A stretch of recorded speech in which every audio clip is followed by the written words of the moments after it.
Good evening, distinguished guests, members of the Michael community, and our students. It's a pleasure to welcome you to the annual Glen Owen Memorial Lecture as part of Michael Week here at the Michael University College. My name is Darian Henry, principal of the Montego Bay Community College and a proud Miconian, and I have the honor of serving as moderator for this evening's lecture. This year's theme, Disruptions with Purpose, Building Agile Minds for a Changing World, feels especially relevant. Though, to be honest, education has always lived with disruption. What has changed is its pace and the stakes. Glen Owen is the first alumnus to serve as principal of this noble institution from 1959 to 1972. A Miconian formed in the era of Alexander Bedward Newman, Owen led during Jamaica's early post-independence years, expanding access, introducing co-education, and strengthening infrastructure while aligning it to the University of the West Indies. But beyond the reforms, there is something profound about his leadership. He was known to walk the campus, stopping in classrooms, asking questions not to inspect, but to understand. And he seemed to believe that growth without purpose was just an activity. And that still resonates today. So what would Glen Owen make of this moment in the age of artificial intelligence? I think he would be less impressed by the technology and more concerned about the thinking behind it. Are we developing the minds that can reason, that can question and can judge, or simply respond? Because in a world where answers are easy to generate, education must be swift and shift. From knowing to thinking, from recall to discernment. Owen's time demanded expansion. Our time now demands agility, yes, but also clarity about humans' purpose of education. And perhaps that is the real challenge before us. Are we preparing our institutions to cope with disruptions, or expect it, or to shape it, or to use with purpose? Ladies and gentlemen, welcome to the Glen Owen Lecture. At this time, I'm calling Reverend Bosworth Mullings to the lectern. He will offer us prayers.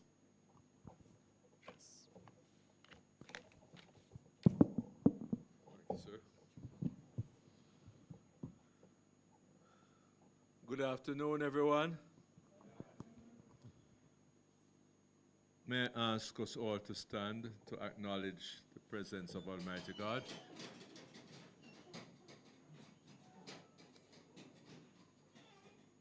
Let us pray. Heavenly Father, we thank you that you're always with us. We thank you that in this time, when both Michael University College and the MOSA who supports it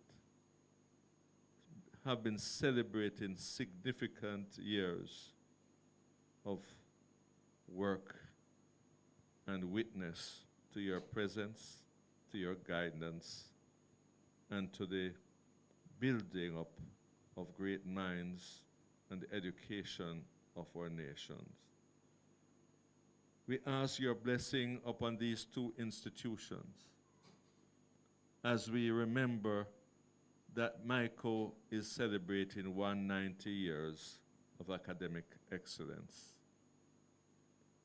And at the same time, MOSA is celebrating 104 years of existence and support to the Michael University. The longevity of this relationship speaks about the synergy that exists between the two. We thank you that in their quest to remain current and relevant, we have this lecture, the Glen Owen Memorial Lecture, that helps to shape our thinking and put in place programs that will help the institution to continue its relevance. Lord God, we ask your blessing, not just upon Michael, but on Musa. We ask your blessing upon our guest speaker, Dr. Christopher Record. We ask your blessing on everyone gathered here. And may all that has been presented find fertile minds, so that as of today, the memory and legacy of Glen Owen in the history of these two institutions will be maintained with foresight. In Jesus' name we pray. Amen.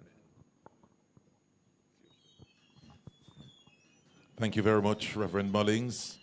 I have the honor of inviting to the lectern at this time Mr. Alvin Lawson, the president of the Michael Old Students Association, after which I'll invite Dr. Albert Benjamin.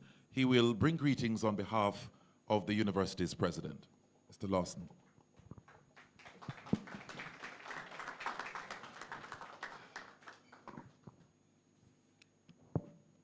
Master of Ceremonies,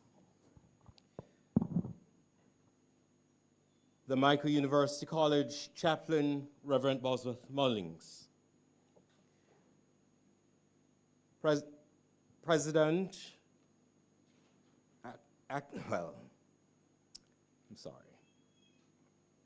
Vice President, Dr. Albert Benjamin, guest speaker, Mr. Christopher Record, immediate past President, Dr. Glen Prescott, past presidents of the Michael Alumni Association, president and representatives of local alumni chapters, presidents and representatives of overseas chapters, members of the board of the Michael University College, administrative and academic staff, specially invited guests, students, friends of the Michael. Ladies and gentlemen, I greet you well. It is both an honor and a privilege to welcome you to the Michael University College for this year's staging of the annual Glen Owen Memorial Lecture. One of the most prestigious intellectual traditions of this institution. For almost 4 decades, this lecture has served as a forum for deep reflection, intellectual engagement, and national dialogue on education, leadership, and the future of our society. It is a lecture that does not merely exist as an event on a calendar, but as a living tradition that challenges us to think, to reflect, and to act. This year's lecture is particularly significant as it is being held in the year of the Michael University College's 190th anniversary. 190 years, service to Jamaica, the Caribbean, and the wider world is not simply a milestone. It is a testament to resilience, to vision, and to the enduring belief that education has the power to transform individuals, communities, nations. Therefore, to host this lecture in the 190th year, and to do so under the theme that speaks directly to the urgency of our time, makes this occasion even more meaningful. This year's topic, Disrupting with Purpose, Building Agile Minds for a Changing World, is both timely and necessary. We are living in a world that is changing at an astronomical speed. Technology is reshaping how we live, how we work, how we learn, and even how we think. The career for which we prepare our students today may not exist in the same form tomorrow. The problems that our society will face will require new ways of thinking, new skills, and new forms of leadership. In such a world, education cannot remain static. Institutions cannot remain comfortable. Minds cannot remain rigid. If there is one thing that the history of the Mico University College teaches us, it is that resilience requires courage. It requires courage of rethinking, redesigning, reimagining, and sometimes to disrupt what is comfortable in order to build what is necessary. The Honorable Glenville Hamilton Owen, in whose memory this lecture is held, understood this very well. He was an eminent scholar, an educator par excellence, and an exemplary citizen. When he assumed leadership of this institution 67 years ago, he recognized that teacher education had to be grounded in academic and professional excellence. He believed that educators had to exemplify what they taught, and that this institution had to be a model of the best educational practice known to the professional and this society. That philosophy remains relevant today. In fact, it is even more relevant now because the world our students are entering demands not only knowledge, but agility, not only qualification, but creativity, not only competence, but character, and not only employment, but leadership. Therefore, this evening's lecture is not simply about disruption for disruption's sake. It is about disrupting with purpose. It is about building agile minds. It is about preparing individuals who will think, adapt, innovate, and lead in a world that none of us can fully predict. As we sit this evening to listen, to reflect, and to engage, may we do so with open minds, with a willingness to confront the realities of our time. And may this lecture continue to serve its purpose, not only to honor the memory of the Honorable Glenville Hamilton Owen, but to challenge each of us to contribute to the advancement of education and this society. On behalf of the Mico University College and the Mico Alumni Association, MOSA, I take this opportunity to welcome you all and thank you for joining us here in the physical and in the virtual space. And I wish for all of you this evening a time of deep reflection and meaningful engagement. On this note, I rest.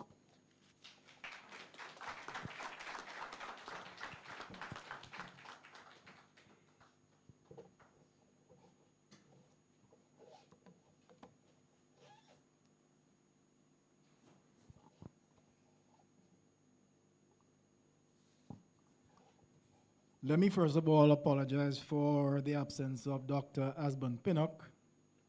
He lost his mother-in-law, and you would understand that at this time he has to prioritize the comfort of his wife and his children. Distinguished Miconians, Mr. Moderator, Mr. Christopher Record, the 2026 honored guest speaker, faculty, students, partners, and friends of the Mico University College, good evening.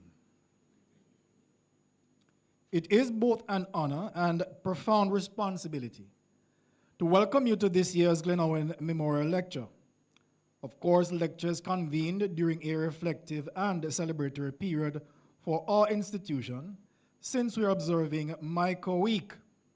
And this event is a special occasion on the week's calendar, since it occupies a special place in the intellectual life of the institution.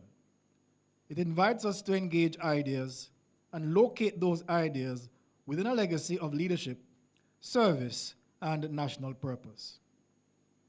The lecture also commemorates Glen Owen, the first Myconian, as you've heard so many times, to become principal of our noble institution in 1959. Now he was principal of the Michael, whose tenure saw steady institutional strengthening and a renewed commitment to the advancement of teacher education in Jamaica. Having been a student here himself, he understood, perhaps more clearly than most, that education is not an isolated enterprise. It is deeply embedded in the social, cultural, and economic fabric of a nation. So equity in its delivery is vital. His leadership affirmed that the work of this institution must always be responsive to the needs of society, while remaining anchored in the principles of excellence, integrity, and service. In remembering him, we are reminded that true leadership in education is neither ceremonial nor transactional. It is transformative. So it is therefore entirely fitting that we gather under the theme, Disrupt with Purpose, Building Agile Minds for a Changing World. This theme speaks not only to the urgency of our time, but to the enduring question of how institutions such as ours must position themselves in relation to such change. Ladies and gentlemen, we inhabit a historical moment defined by rapid technological acceleration, shifting labor markets, evolving social realities, and now, wars and rumors of wars. The rise of artificial intelligence and digital ecosystems is not merely altering how knowledge is accessed. It is reshaping how knowledge is created, how it is validated, and how it is applied. In small island developing states like ours, sometimes referred to as peripheral states, these transformations can carry both significant risk and profound opportunity. The risk lies in further marginalization, but the opportunity lies in strategic adaptation and leadership. Disruption in this context must be understood, not as rupture for its own sake, but as a disciplined and purposeful reconfiguration of systems in pursuit of greater equity, of more efficiency, and of consistent relevance. So the question before us is not whether we will be disrupted, but whether we will keep cultivating the intellectual and institutional capacity to shape that disruption in ways that serve national development. Because you see, this is where the role of the Mike University College becomes particularly significant. For nearly 19 decades, we have stood as a central pillar in Jamaica's educational architecture, as the oldest teacher training institution, indeed, in the Western Hemisphere. Our contribution has extended beyond the preparation of educators, even beyond Jamaica's shores.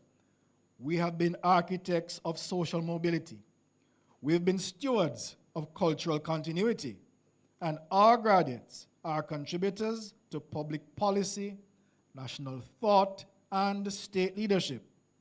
Generations of Jamaicans have passed through the institution, carrying forward a tradition grounded in discipline that some of our youngsters call old-fashioned today, but that is necessary, I will say, in every age.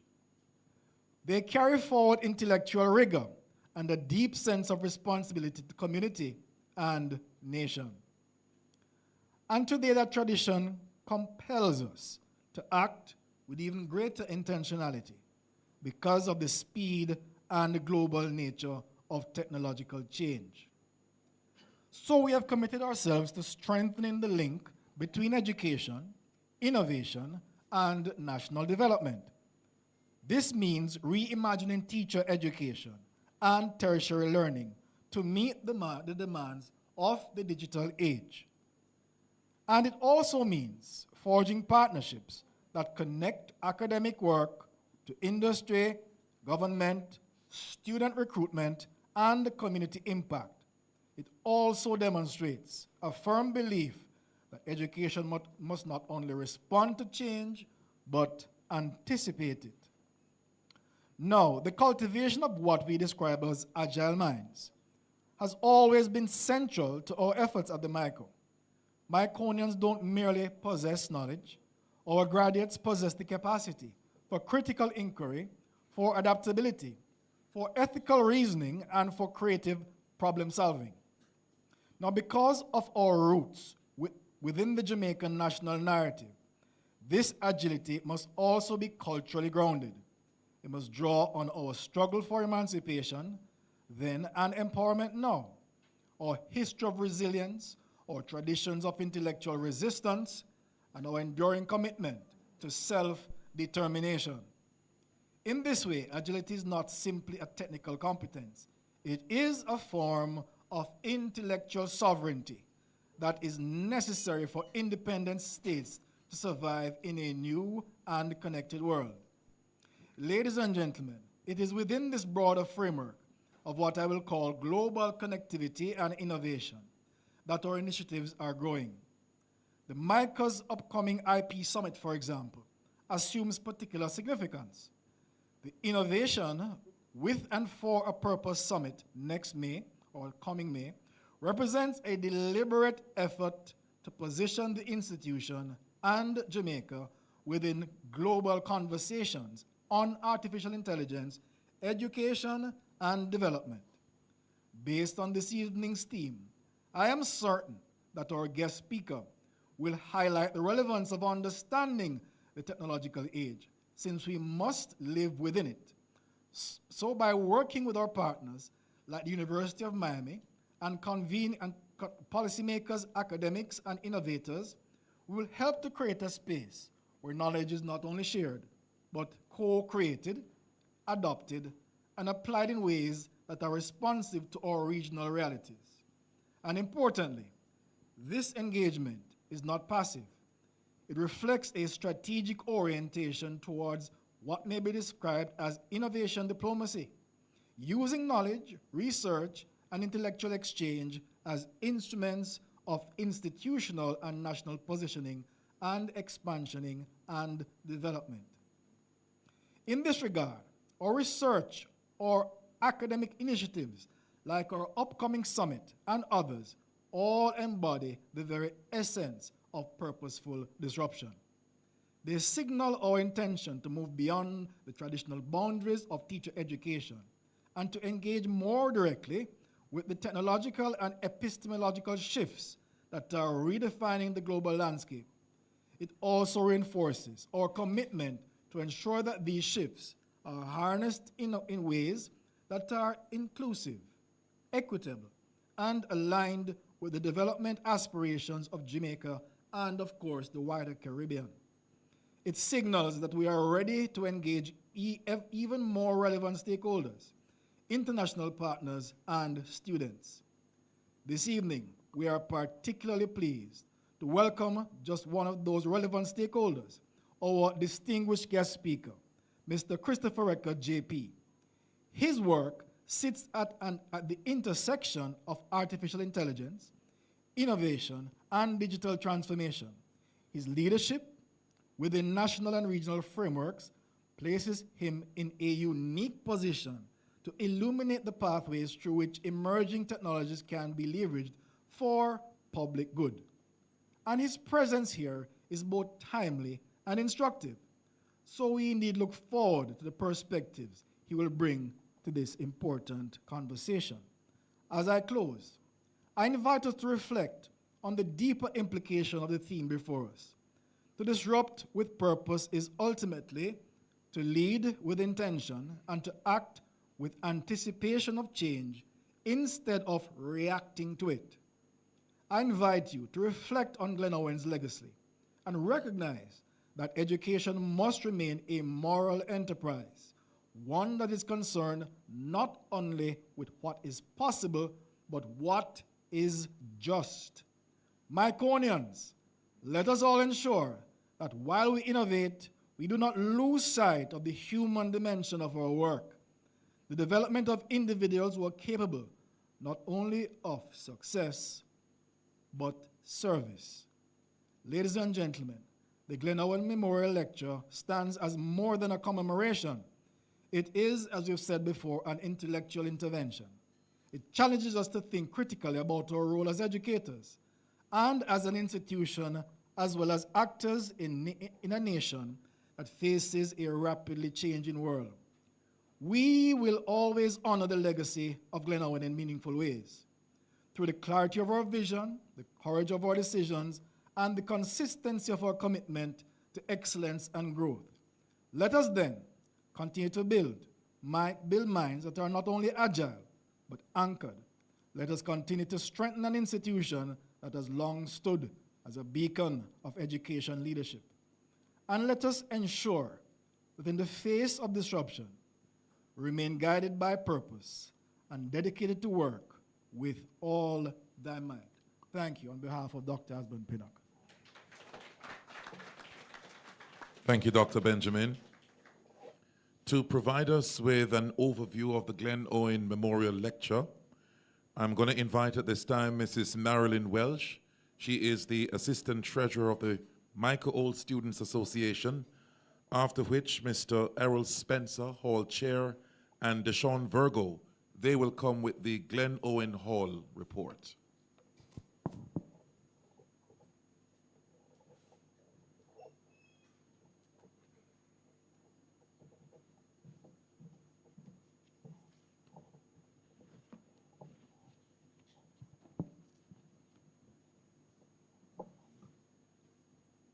Allow me to extend my greetings to all in attendance. Ladies and gentlemen, good afternoon.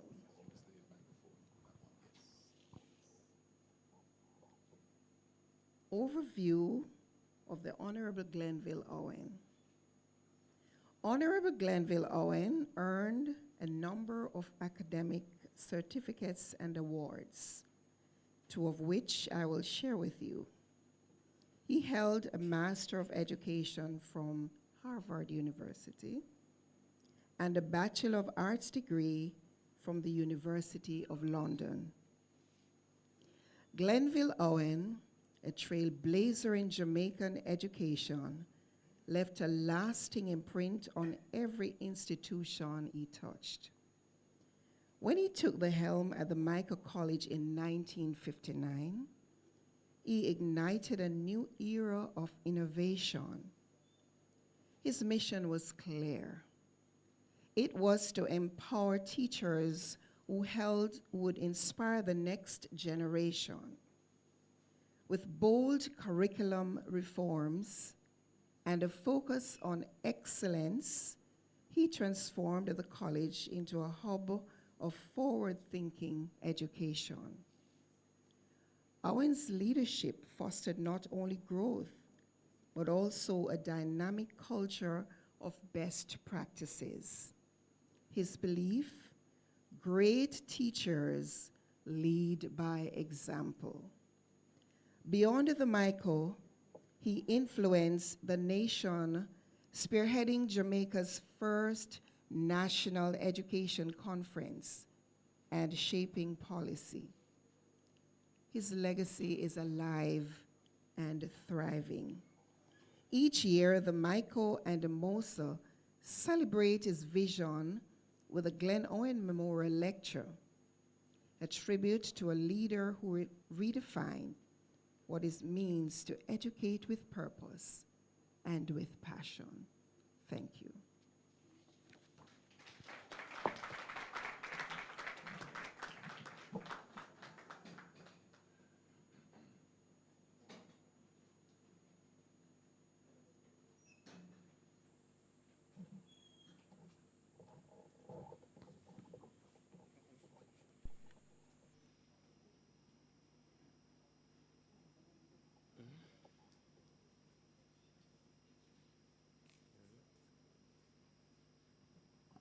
Good evening, everyone.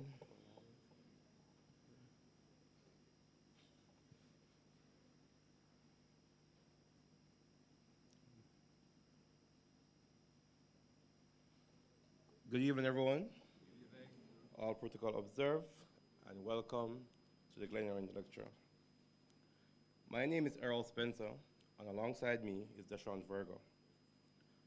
Together, we will be presenting under the theme, A Peek into Our Lives, reflecting on Glen Hall 2025 to 2026, the achievements and milestones. Today, we will be highlighting the growth, accomplishments, and contributions of the Glen Hall over the academic year. Ultimately, this presentation will provide you with a clear insight into what it's like living on this hall.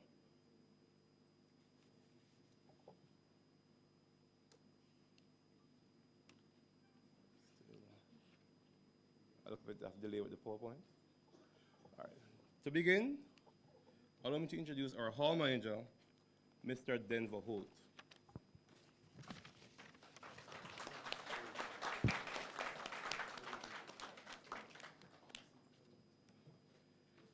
Mr. Holt has played a vital role in ensuring the smooth operation of the hall by providing guidance, structure, and consistent support to both residents and the leadership team.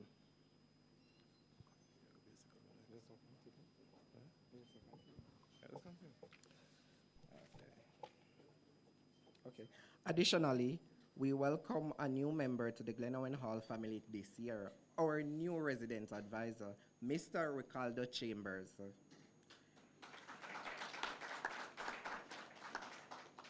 Mr. Chambers has been instrumental in maintaining discipline, supporting student welfare, and fostering a positive and respectful living environment within the hall. Moving on, here we have the hall chairman for the academic year 2025 to 2026, Mr. Errol Spencer. In his role as the hall chairman, he has worked closely with his team to lead various initiatives, organize numerous activities, and ensured that the needs and voices of all residents are heard, recognized, and represented.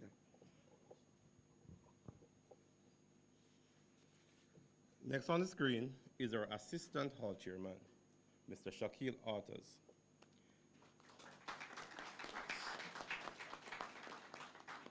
He has supported leadership efforts, assisted in coordinated activities, and ensured that our operations within the hall runs efficiently. Furthermore, the Glen Hall operates through various committees. These include the Gardening Committee, the Glen Hall Shop Committee, Cleaning and Sanitization, Welfare and Aid, and last but not least, Lounge and Entertainment. Each committee plays a crucial role in maintaining the hall while overall enhancing residents' life.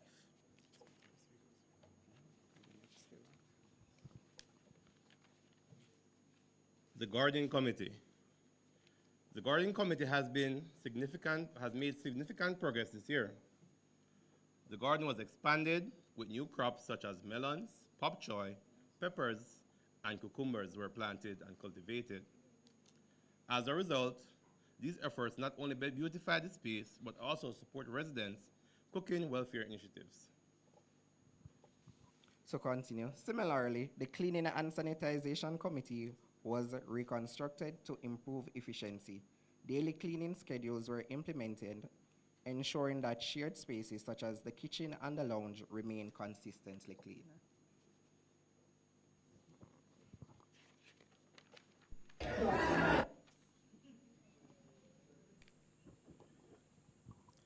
Additionally, members of the hall assisted with the preparation and cleanup of all events. The Entertainment and Lounge Committee. Meanwhile, the Lounge and Entertainment Committee hosted a cookout and social. This was done by the end of the first semester. In the second semester, the committee collaborated with the Guild of Students Office of the Director of Entertainment to organize and execute games night held in February, as you can see highlighted on the screen. These activities strengthen bonds among residents and foster a lively and engagement hall atmosphere. In addition, the Glen Owen Hall shop was successfully reinstated and reconstructed. It is now restocked weekly to provide goods and services to our residents. Most importantly, profits generated from the shop have been used to fund events and welfare initiatives within our hall. Welfare and aid. Equally important, the Welfare and Aid Committee focus on supporting residents' well-being. They organize cookouts, holiday gatherings, seasonal events. These aim to promote unity and fellowship. Moreover, they contributed to outreach and charitable efforts involving members and their families.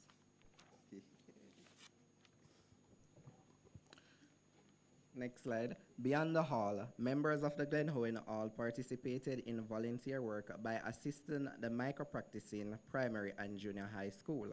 We helped repaint playground equipment, thereby making a positive contribution to the wider community.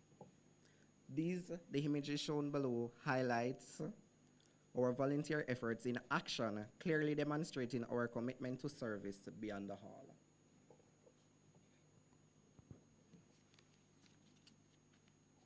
Trivia night. One of our standout activities was the Battle of the Floors Trivia Night. This event encouraged friendly competition, teamwork, and activity engagement among residents. Additionally, the Residents Advisors Football Cup was another major highlight. It promoted physical activity, teamwork, and camaraderie among participants. Hall Cleanup Day. Hall Cleanup Day brought residents together to improve our living environment.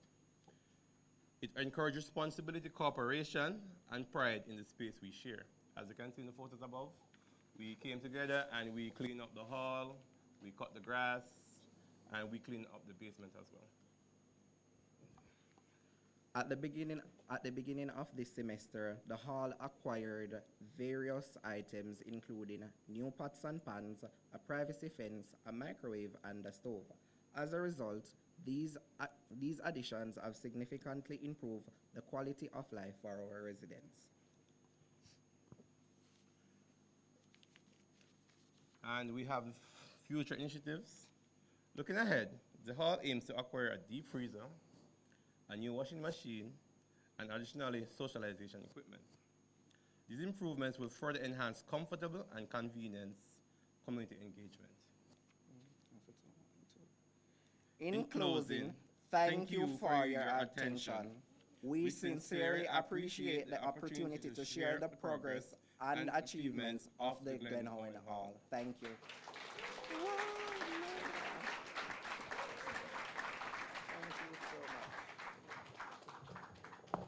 One more round of applause for the distinguished gentleman. And it is my honor at this time to invite to the lectern none other than the Permanent Secretary in the Ministry of Education, Skills, Youth and Information, Dr. Casson Troop. She will now bring us greetings. Dr. Troop.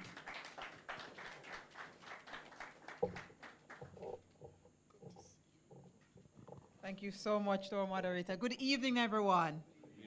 It's really my joy to be here. I really don't want to stand here in my capacity as permanent secretary, but as a proud graduate of the MICO.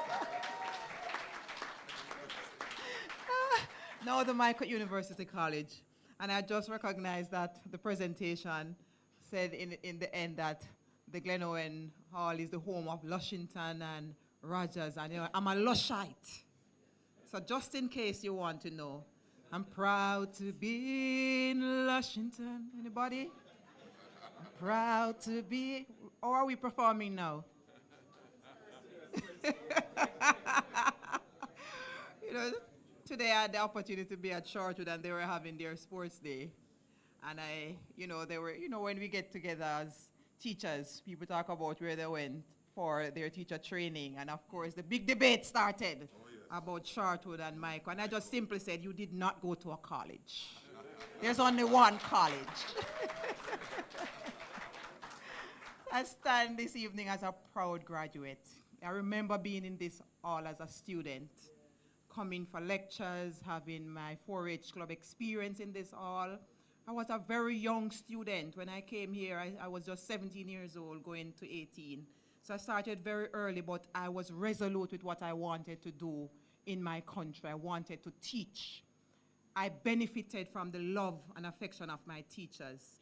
And so I wanted to pay that forward. It is because I had good teachers why I succeeded as a young adult.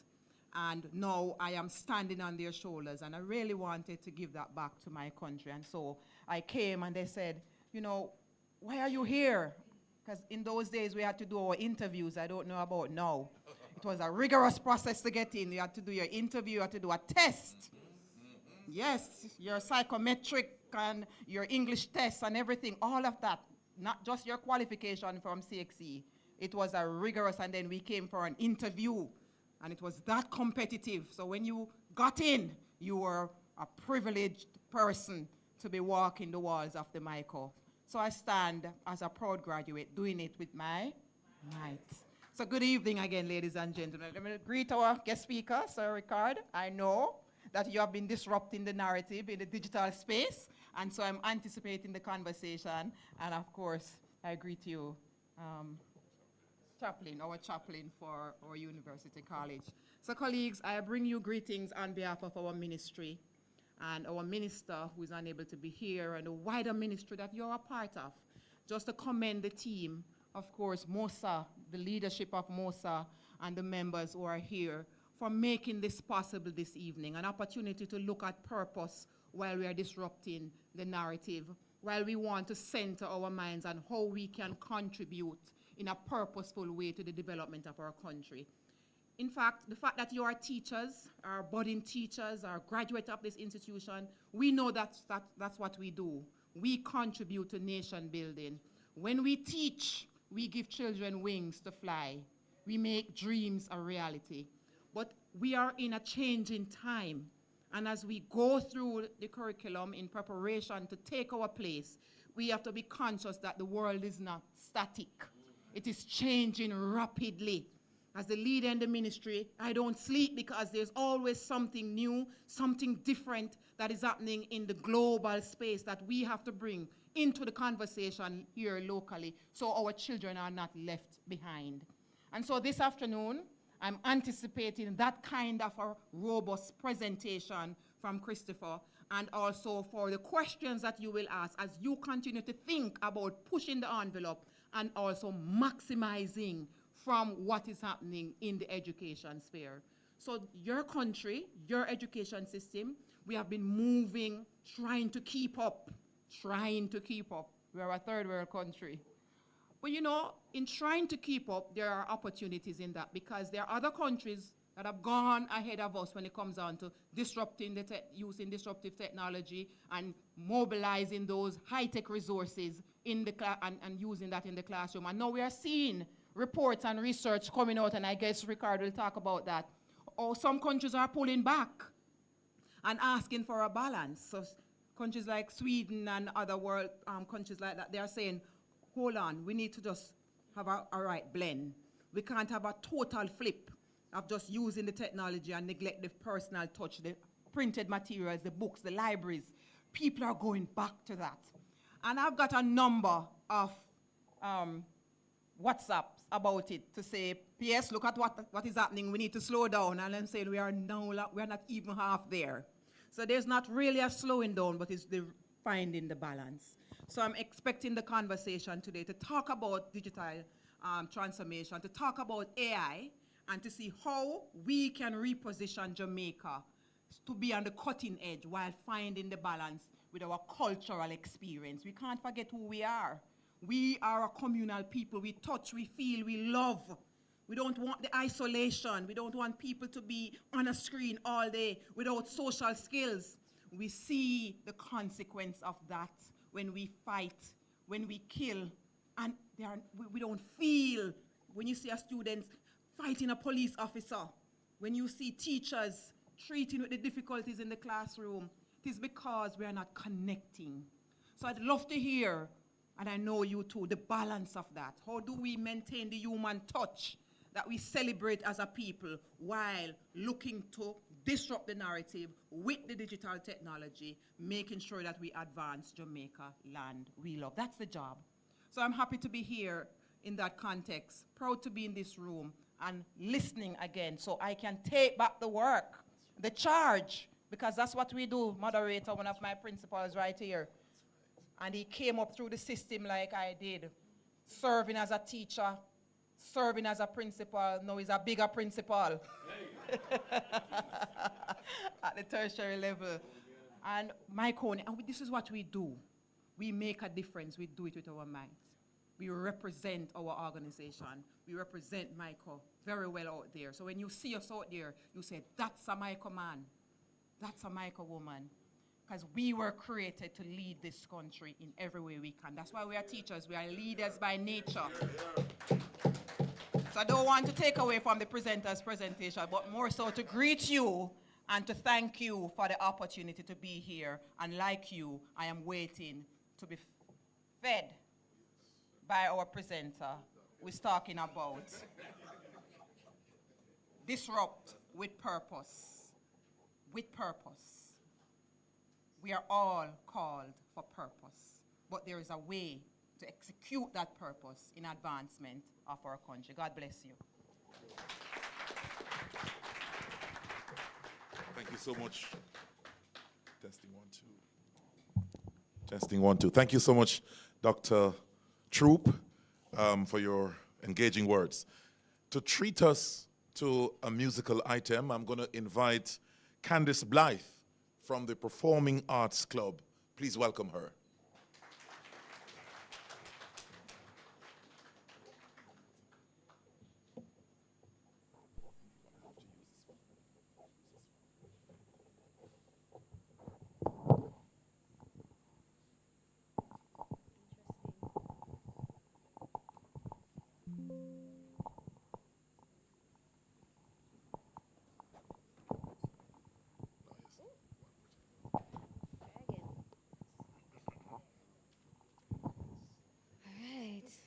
Good night. How are you?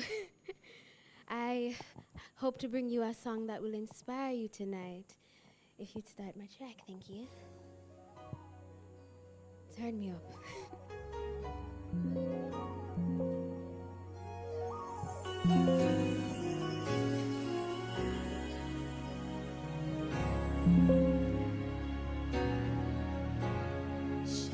Shattered, but I'm not broken. Wounded, but time will heal. Heavy the load, the cross I bear. Lonely the road I try.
make my way through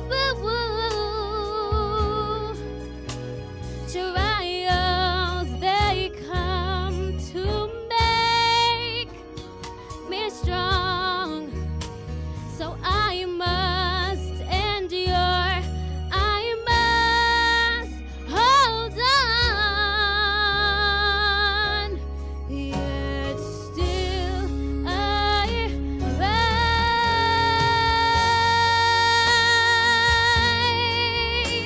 and never to give up, and never to give in against the odds. Yet still I rise high above the clouds. At times I feel low, yet still I will rise above all my problems, above all my eyes can see, knowing God is able to strengthen me, to strengthen me.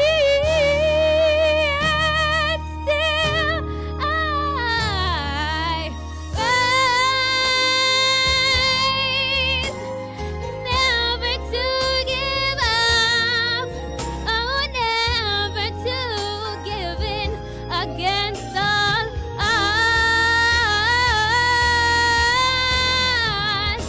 Yet still I rise, never to give up, though at times I feel low, yet still I,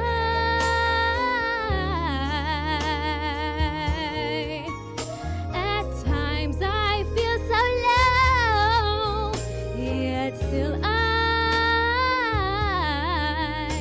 will rise.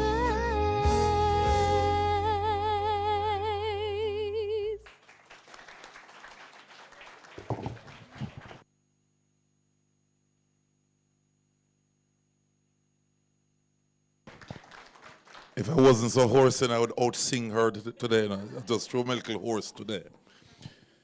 We have reached a very important part of this evening's proceedings. And to present our main lecturer this afternoon, I'm going to invite Miss Anna K. Thomas. She is the Assistant Secretary for the MOSA, Michael Old Students Association, who will introduce our main presenter.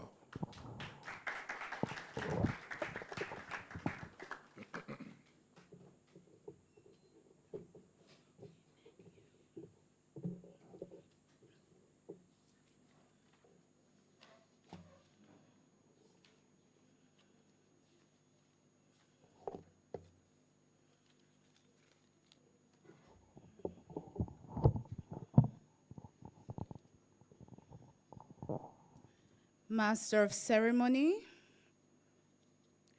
Dr. Kassan Troop, Permanent Secretary at the Ministry of Education, Youth, Skills and Information, Dr. Alfred Benjamin, Vice Principal of the Michael University College, Mr. Alvin Lawson, President of the Michael Alumni Association, members of the Executive Committee, presidents and representatives of MOSA, both locally and overseas, who are viewing virtually, academic staff, administrative staff. I also like to greet Reverend Bosworth Mullings, our school's chaplain, specially invited guests, members of the alumni, students, well-wishers, good evening. It is indeed a pleasure for me to introduce our guest speaker, Mr. Christopher Record. He's a respected leader in digital transformation, artificial intelligence strategy, and public-private innovation across the Caribbean. Mr. Record is a seasoned technology entrepreneur, consultant, and advisor with nearly 4 decades of experience in business strategy execution, cybersecurity, and data protection. Currently, Mr. Record serves the government of Jamaica in several national leadership roles, including Deputy Chairman of the ICT Authority and the National Identification and Registration Authority, Chairman of the National Artificial Intelligence Task Force, Deputy Chairman of the Caribbean AI Task Force, Commissioner on the Betting, Gaming, and Lotteries Commission, and a member of the Gastronomy Network within the Ministry of Tourism. But it doesn't end here. His professional influence also extends to the private sector. He chairs the Innovation and Digital Transformation Committee of the Private Sector Organization of Jamaica and works closely with various businesses across the region to strengthen digital readiness and innovation. Mr. Record's academic foundation cannot be overlooked, as it is rooted in industrial education. He holds an MBA from Barry University, along with executive education in high-impact leadership from Columbia Business School. Over his career, Mr. Record has worn many hats, from teacher to technology CEO to business operating systems coach, and entrepreneur, making significant strides in all areas he embraces. Aside from his professional and academic achievements, Mr. Record is a father of 2 who prides his daughters as his greatest achievements. His other passion is the world of wine education, and has been dubbed the wine guru of Jamaica. He has authored more than 500 articles for the Jamaica Observer in this area. And he's also a co-owner of Cellar 8 Wine Bar Bistro in Kingston and an independent wine consultant with Divine Wine Services, where he combines his passion for technology with a love for wine education. He's also, is there more? He's also the co-author of the book Successful Digital Transformation, Your World, Your Business, Your Life Reimagined, which reflects his commitment to helping organizations and individuals navigate change in a rapidly evolving digital world. Charismatic, dynamic, innovative are all words we can use to describe this trailblazer of information and technology and business. It is therefore a privilege to have Mr. Record speak to us on our theme for this year, Disrupt with a Purpose, Building Agile Minds for a Growing World. Please join me in welcoming Mr. Christopher Record, our speaker for this evening.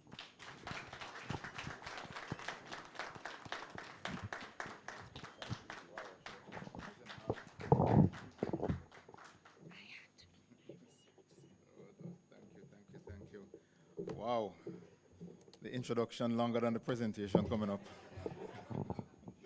Thank you very, very much. And Master MC, Reverend Mullings, Madam PS, and all other protocols observed, representative of the President. Thank you very, very, very much for inviting me here to do this job. I should have actually consulted the PS from yesterday because I would have rewritten half of what I had to say. But thank you very much for the nudge, and some of what I will say will cover some of the things that she mentioned. So let me begin by thanking the Michael Old Students Association for the honor of delivering the 2026 Glen Owen Lecture. As I heard the initial discussion start a while ago around the age of the organization, I will just kind of highlight that I am from an organization just next door that's 100 years older than this organization, right? And then I have to kind of just, rattle rattle the PSs. Because I hear you mention, look, I'm a teacher, I'm a former teacher myself. I didn't come to Michael. No, I didn't. Right? I didn't go to Shortwood either. I went to another college that had a name college, College of Arts, Science, and Technology at the time. It's now called a university. But yes, I did. So I'll confess something. This is not in my presentation. I'll just confess something. Apparently, I had this entrepreneurial spirit from I was yay high. And so when I was next door, when I was at Wilmer's, I decided I wanted to do engineering, electrical engineering. But I had just started a little thing called DJing. So my friends in Mona Heights had a sound system, and I started following these guys around to my mother and father's chagrin, playing music. And as a result of that, the studying didn't happen as well as the studying supposed to happen. So I didn't have all the subjects. But it's Jamaica, so you have to make some calls. I just say relationship matters in this country. And some calls were made, and I said, boy, Chris, you don't have everything to go into the engineering department, but we can squeeze you over by the tech ed department, as a teacher training department. You finish up these requirements first, and then we can talk. So I happily grabbed it because I was going into college. So I grabbed it. And you know what happened after year one? I passed all the subjects. I'm fully ready now to go in engineering. They said, you have to start over from year one. But something happened along the way. The first year, I said, you know what? I actually like this teaching thing. I like it. So I stayed. I became a teacher. And my first ever job was teaching. All right? So I am one of you. Sort of. Almost. Loud and clear. So tonight I want to speak very plainly, ladies and gentlemen. Most people don't recognize transformations when they're happening, right? Rarely do you get to witness an epic transformation, right? Even more rarely do we get to knowingly participate in and shape it. And with all digital transformation that's going on right now, we have that opportunity to do so right now. Because there's no talk, there's no sentence, there's nothing around digital that anybody starts talking about without mentioning the word AI. AI is everywhere. AI is here. AI is in everything. Our students know it. Industry knows it. The workforce is changing because of it. And by the way, I thought that we're going to have bigger screens. I wish that I knew I would have gotten my words a lot bigger. But everything I'm saying is there. So we don't have to worry about relying on the screens. So the question is not whether artificial intelligence will disrupt education, business, government, and society. It already has, right? The real question is, will we allow this wave of change to disrupt us, to disrupt this institution? Or would we lead the transformation ourselves? That is a question about education, about leadership, and yes, a little bit about Jamaica. We're living through one of the most significant turning points in our time. During my talk, I'm going to repeat certain things over and over again. Why? Because as a teacher, I learned that there are certain things you have to repeat over and over and over again. Even when I moved from teaching into leading out there, and I went and did coaching in, for business as I transitioned from being a teacher to a technician to a leader in an organization. One of the things that I kept in all of the trainings I got, one of them that stuck with me, you gotta say it at least 7 times before they heard it the first time, right? So folks who are going into leadership, remember that. Don't believe that you told somebody one time and they're gonna remember. It's not happening. Don't worry, I'm not gonna repeat everything 7 times, right? Maybe 3, maybe 4.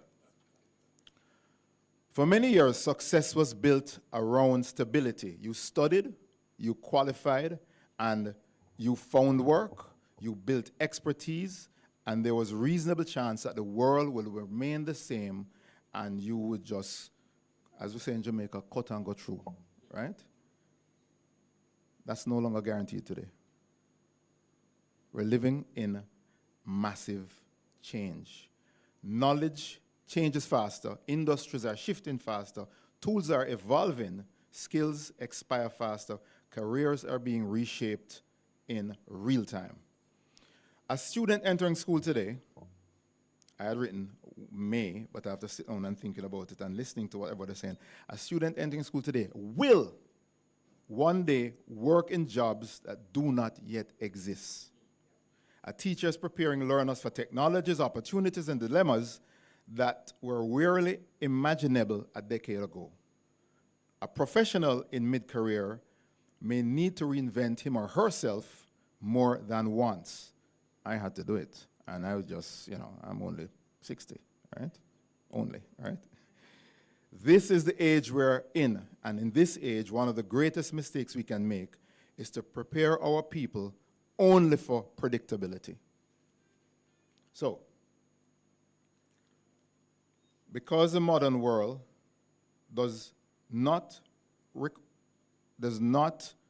reward rigidity, it rewards adaptability, curiosity, critical thinking, courage. We heard some of this already. We heard some of this over and over again, which is why some of these things, folks, I'm telling you, let them sink in because they are massively, massively important. Now, every presentation that I give, I usually start off with a slide or end with a slide that speaks about the world right now is rewarding people who can learn, unlearn, and relearn, because that continuously change is now our new normal. Right? Now, let me be clear. When I got the invitation to come here, and I looked at the theme, I paused for a moment and I said, okay, are we talking about local disruption? Are we talking about global disruption? Because I'm not going to get political today. Not going to happen. But there's a lot of things going on. There's a lot of disruption going on. And so I just want to make sure that we all understand that the change that is happening out there is exponential. The technology change is exponential. Where's my other device? I had another cell phone device a while ago. On that device, I have 1 terabyte of storage. The processing power. On this device, I probably only have about 250 gigabytes of storage. When I started in this IT business 40 years ago, that's unheard of. That would require 2 rooms this size to put in 40 gigs. 250 gigs, 1,000 gigs on the other device. The technology we are living, it is exponential. So, which is why the theme matters so much in terms of disrupt with purpose, building agile minds for a changing world.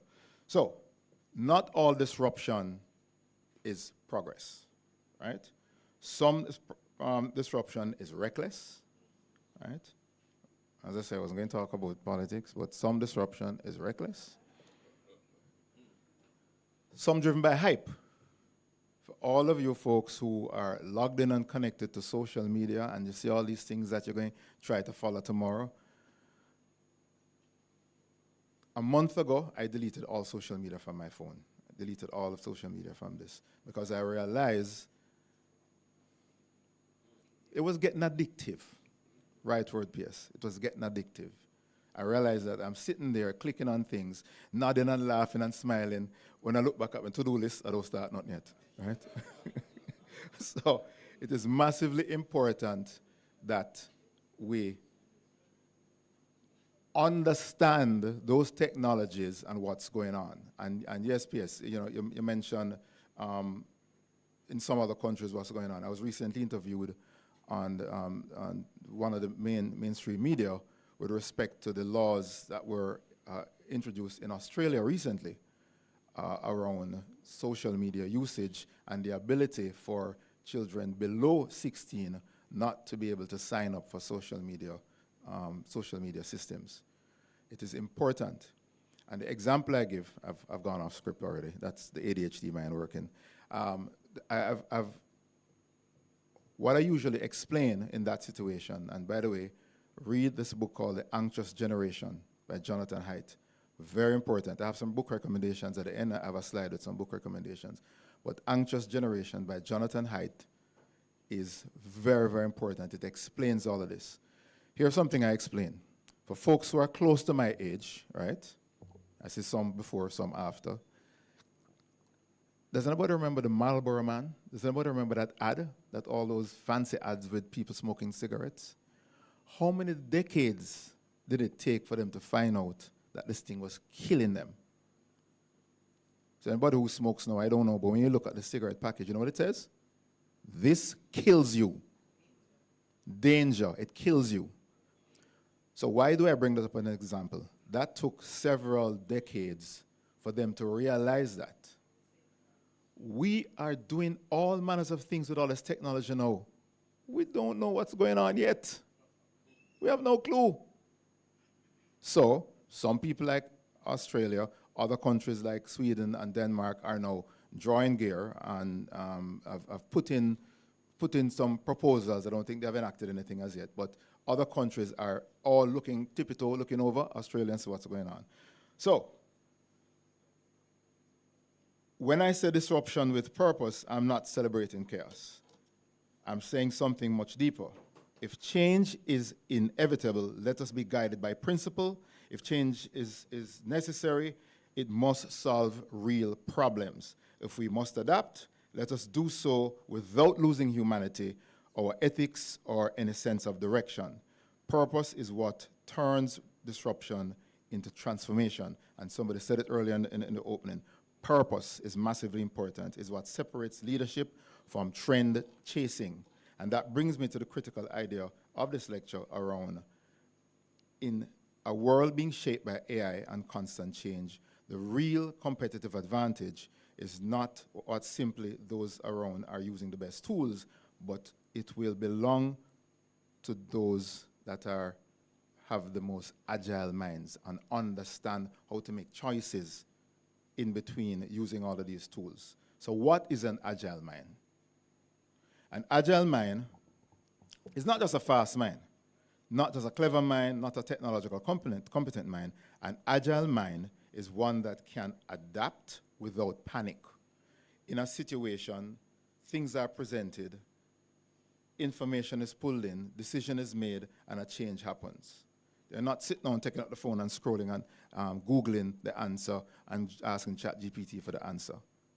They have the ability to use the knowledge that they have gained to make this change. One that can question assumptions, one that can examine evidence, solve problems creatively, and one that can work with new tools without surrendering judgment. They must be able to look at something, be able to start to learn it, but keep asking those questions. Keep asking the questions, is this right? Is this good for all involved, right?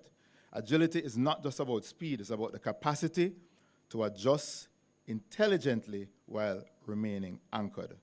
That specific distinction matters because we don't want a generation where it's mainly reactive. We want a generation that is reflective, right? It's important, right? All the ladies and gentlemen. By the way, one of the things I wanted to ask is a balance of who's the audience in the room, because I was wanted to find out. So, hands up students, all the students of Michael.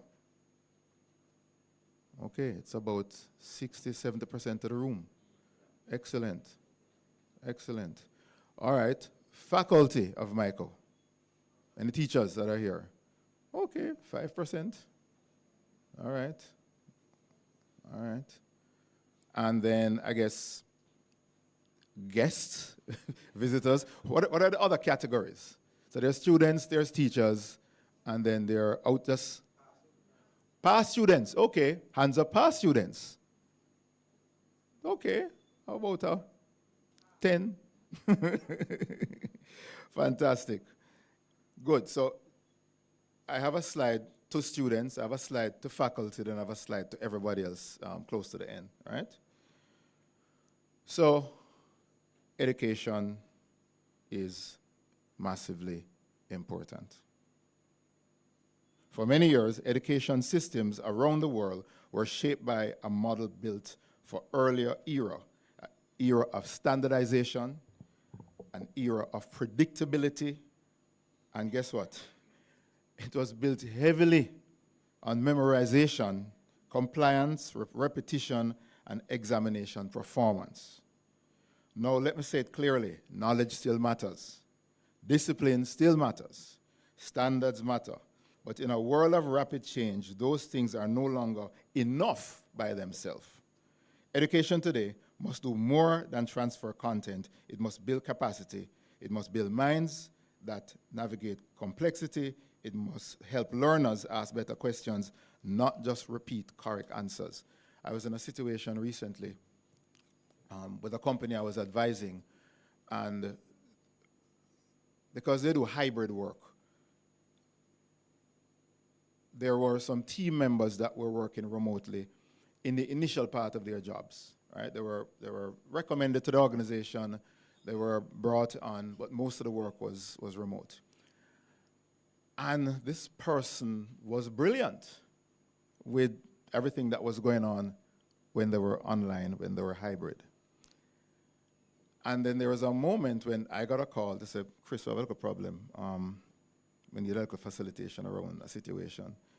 Because the person now comes in, and it's a day in office. And guess what, guys? The person ain't so brilliant no more when they're sitting in front of you. Anybody guess what's been happening all along? Every question, everything that was going on, AI was feeding all the answers. Folks, we have to learn and understand that we have to test and ask questions.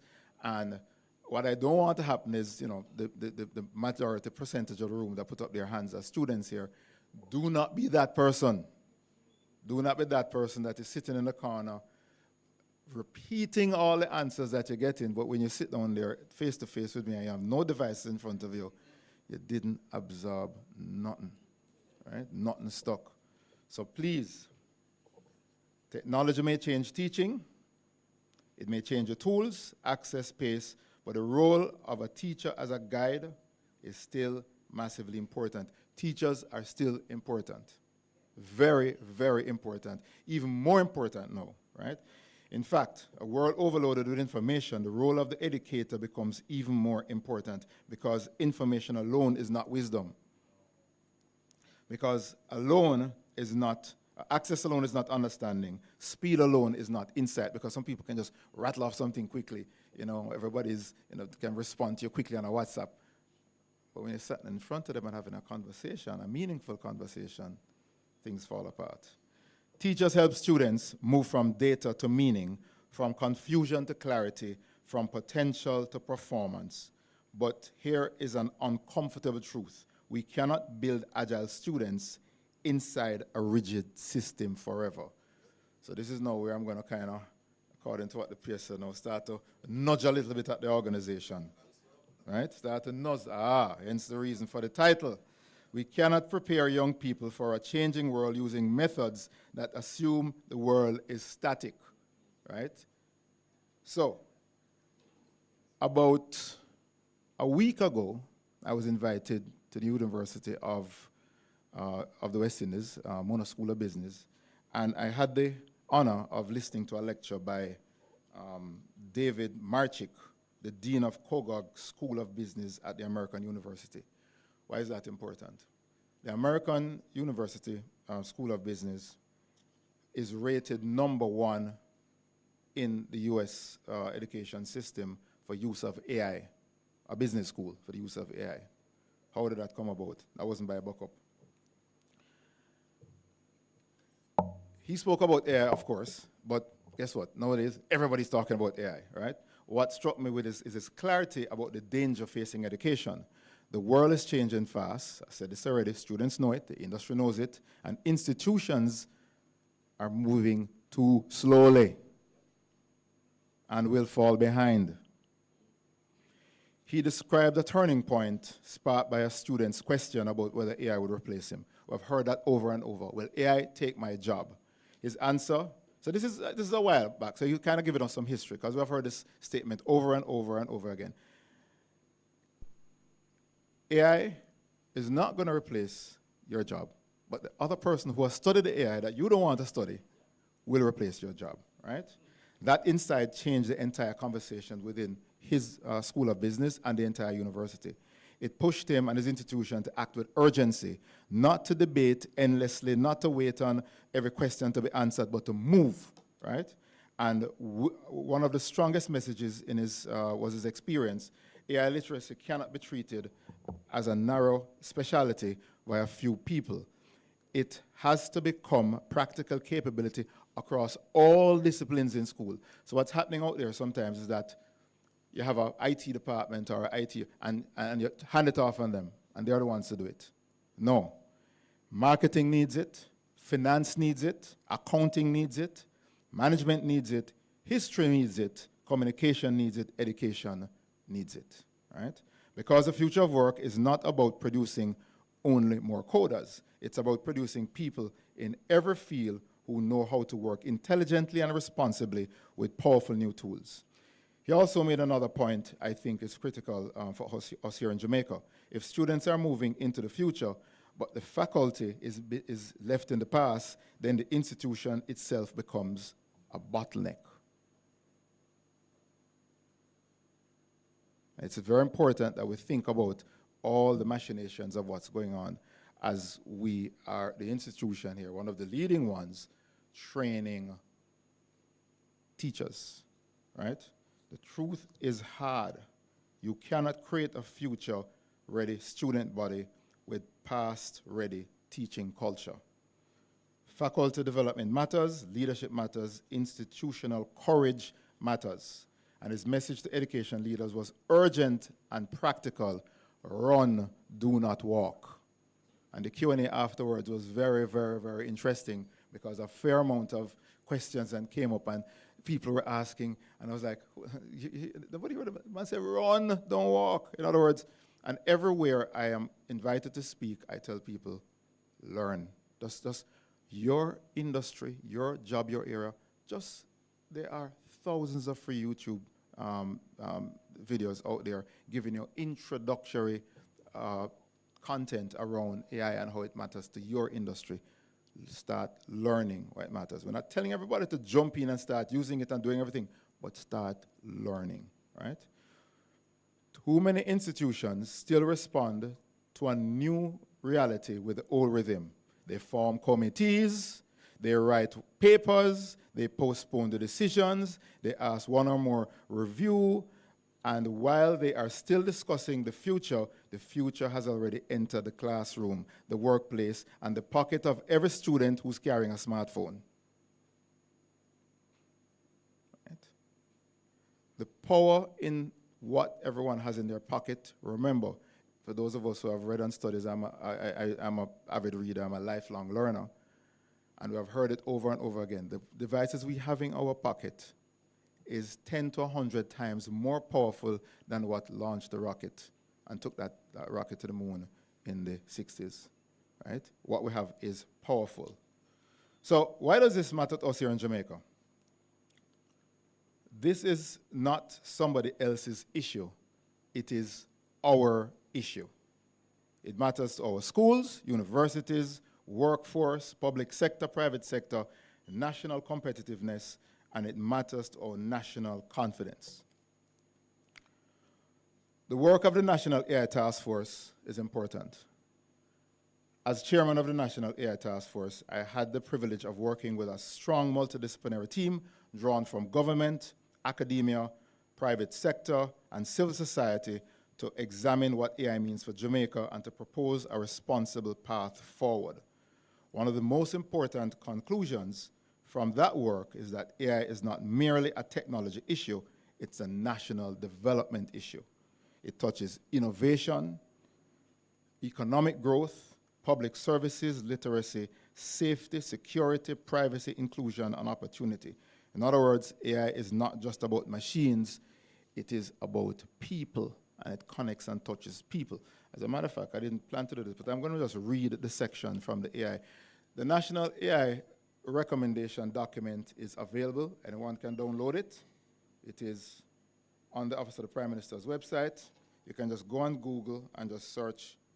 Okay, why is this thing not working with me now? You go on Google and just search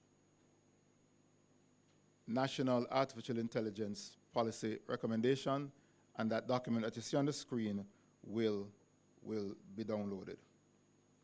So I'm going to just read the section, just a little bit of the section on education. So in the document, we had about 7 or 8 theme areas, and education was number 2. In each of the theme areas that we covered, we had a policy issue outline. We outlined the challenges, and I'll read the challenges that we actually put on the education. Now, this policy document was completed and handed over to the Office of the Prime Minister, and my then minister, who was taken from me and moved to education the same day.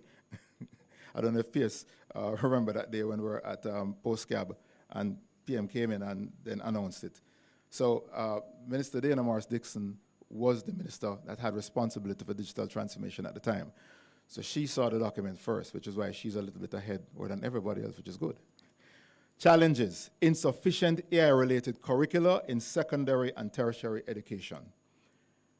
Effecting change in curricula in a dynamic technological environment is slow and lengthy, resulting in curricula not necessarily being adequately responsive to training needs. Lack of vocational training programs in AI and related fields, inadequate teacher training to effect delivery of AI education. So this is what we wrote in 2024, end of 2024, when we finished this document, right? It's available online, you can download it. The policy objective: prepare Jamaicans to integrate into an AI-enabled global workforce. That was our policy definition in that section on education.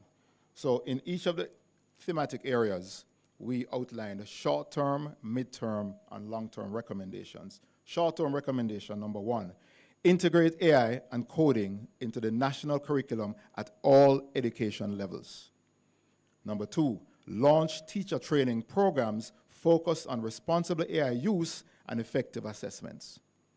Midterm recommendation: establish specialized AI vocational and professional development courses in collaboration with local and international institutions. Long-term recommendation: develop partnerships with global tech companies to establish AI centers of excellence, fostering research, internships, and continuous education in AI technologies. So these were all put in the document. So this is a recommendation document which was made public. It was announced, as I say, in early 2025. We finished it late 2024. The AI task force was then reconstituted, and we completed a global program put on by UNESCO called the UNESCO RAM, which is the Readiness Assessment Methodology for AI. So we are one of the first ones in the Caribbean to do it. I saw some other countries saying that they're going to be the first.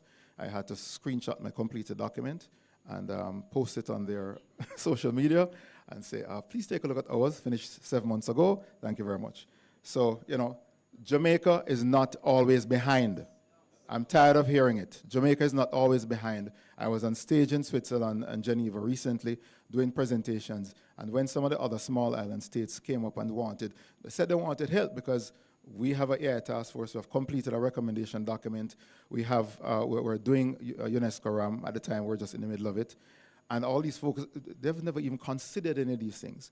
So every room I'm in and I hear any mention about Jamaica being always behind, no.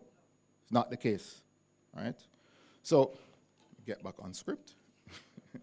I had to share that component with you from the AI Task Force document, all right?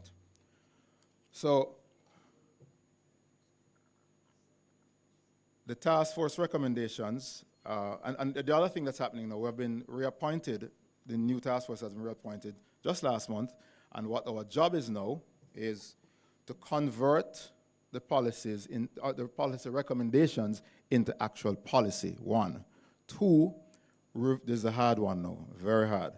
Review the laws, all the laws that we have in the country, to make recommendations on what needs to be edited or changed to allow Jamaica to succeed in the world of AI, right? Very important. So I'll just, again, go on off script. The hardware race has been won, right? NVIDIAs of the world, they are building the chips. That requires massive amounts of energy. We all complain about JPS bill, right? Good, so we don't have that right now. We have sun, so there's an opportunity, but that requires work. The software race has been won. We have over 100 large language models out there already. I mean, of course, we all know the most popular ones, ChatGPT, Gemini, Claude, all these are the most popular ones. So there is a discussion about the region building its own model, right? It's being discussed. I say I'm on the Caribbean AI Task Force. Latin America is looking at something because there's this thing called data sovereignty. And when you use certain models, it's trained on data that came from somewhere else. So you kind of want to now train on your own data. So that's up for discussion. So hardware through the door, software through the door. You know where the massive opportunity is? Massive? Anybody can shout?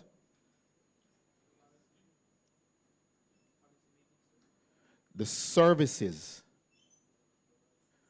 things that you can create using the tools for any industry that you're involved in. So it was mentioned that I own a restaurant, and one of the things that my software developer is working for me is, and when he showed it to me, I was like, why didn't I think of that, right? Looking at the inventory and being able to, in a second, in a microsecond, creating a list for the chef, including recipes as to what can be made with everything that's in stock. Because what keeps happening is that you run out of something, they stress out, they call one of the directors who have to go on by, like, no, why don't we make something based upon what we have in stock right now and call it a special in 5 minutes, right? So one of the things that AI does for us is shorten time. It gives us back time. So the massive opportunity that Jamaica has is becoming a creator, a content creator, becoming software creators using these various tools, right? So the task force gives us something important, not hype, but direction. The task force report, not fear, but a framework, not random experimentation, but a responsible path for national readiness. Let me highlight some of the few things which I kind of mentioned a while ago. Jamaica must integrate AI and coding into national curriculum. I kind of spoke about that. Not every child is going to become a programmer. Not every learner must understand the way that type of world that we're entering. We must invest seriously in teacher education. I kind of ran through some of this already. That's what I'm going to go off script sometimes, right? So AI can be helpful, but it can also be wrong, and it can also be biased. So which is why, other than just jumping in and using all of these things, we must always double check. I see too many people use the system, cut and paste, drop it in, send it to you. I know at the bottom part, sometimes it suggests some other things that it's supposed to do. Them cut and paste all of that and send to you too. I said, did you use AI? No. I was in a board meeting recently, and the CEO's report, I started reading it. And I'm like, excuse me, sir, I'm not feeling you. Your soul is not there. You're passionate about certain things. He held on his head and he apologized. Yes, AI actually, yeah. So folks, Because if we build the digital capability without the ethical capability, we create risk. If we scale AI without the trust, we can create backlash. If we automate without thinking about people, we deepen inequity instead of reducing it. So when we speak about agile minds, we're not speaking only about technical skill, speaking about capability, character, and judgment. Capability to use the tools, character to use them responsibly, judgment to know when, where, and how they should be used. This is the kind of Jamaica, this is the kind of mind that Jamaica needs now, so let me push the conversation a little further around that topic. What kind of graduate, what kind of citizen leader does a changing world require, right? I would suggest 5 things. First, this world needs people who can ask better questions. I was on a panel in January at Jamaica Stock Exchange last year, and we had an AI expert from overseas, founder of Intellibus, Edward Tell, on the stage, and they were asking him about this very thing, a concern about job replacement, and he had a very interesting answer. He said, are you the one in the organization answering questions or asking questions? If you're the one answering questions, look for another job. If you're the one asking questions, you're good. Don't worry about nothing. Do you understand the concept and the difference? Right? It's very, very, very important. So require people who can ask better questions. Second, requires people who can think critically. AI can summarize, draft, suggest, imitate, and generate at astonishing speed, but it can be wrong. And we, as the ones using it, need to be able to look and make a decision about, is this right or wrong? Third, the world needs people who can collaborate. The future of work is increasingly rewarding people who know how to combine human strengths with machine capability. Jamaica is a relationship culture. It's important that we understand that. Our brothers and sisters to the north are a transaction culture, which is why online business has boomed tremendously. In Jamaica, we know it, people want to come into the store. My grandmother, I'm from Lucy, Hanover. My grandmother in Hanover used to have a little shop. And trust me, the community come in there every single day. Everybody wants to talk about something. We still are going to the bank, while we can do 90% of what we need right here. But we are a relationship culture. This world requires, fourth, requires agility, not passive. It takes courage to try new things, courage to experiment, courage to admit that you don't know, right? Courage to admit, courage to change, courage to rethink old assumptions, and courage to lead before there is total certainty. I've seen too many people make commitments to do things because they are rushing, and the experiment goes wrong. Now, there's nothing wrong with trying something and it didn't work, but you try that in a test scenario. That's okay. We're doing an experiment. We're doing a little, a demo. That's okay when we're doing a trial run. But we must learn from the trial run. Fifth, the world requires values at this time. Very, very important. So let's bring it closer to home. Jamaica has real strengths. Every presentation, everything I do, I talk about Jamaica is a cultural superpower. Jamaica is a creative superpower. The Caribbean, for all anybody else from other Caribbean countries. We have a natural ability to we just come up with all kind of ideas. No, good friend of mine from Trinidad says, we're complaining that AI hallucinates, but maybe that's a feature. But we have to know how to leverage that feature. Because whoever passed El Rastaman on the side of the road, and he's out there conjuring up some idea, and then of course, 2 months' time, him sing a hit song. It comes from creativity. Now, we can knock how the creativity looks sometimes because, culturally we kind of do things like that. But the fact of the matter is that we have to understand this fact versus this story, and we have to understand the difference and how to use them, right? We have talent, resilience, creativity, young and increasingly tech-aware population. We have institutions that can collaborate, and all those things matter. This should be our ambition, not passive consumption, not dependence, not hesitation, not purposeful, but purposeful readiness. At the same time, we must be honest when we're facing real challenges. We must face, when we're facing skills gap, we're facing unequal access, we're facing funding constraints, and of course, the cybersecurity risk. Folks, everything is electronic. There are cybersecurity risk. Do not just click on anything that sounds interesting or look interesting. You get into trouble, right? You will lose your money, you lose your device, and your private business end up online. There are organizations that are paying millions and millions every day, and I'm not talking Jamaican millions, US millions, because of mistakes that they made with respect to cybersecurity. So this is not a not a fantasy speech, but it's a challenge to the leadership of the organizations. What must we do now around some of these things that I've been talking about?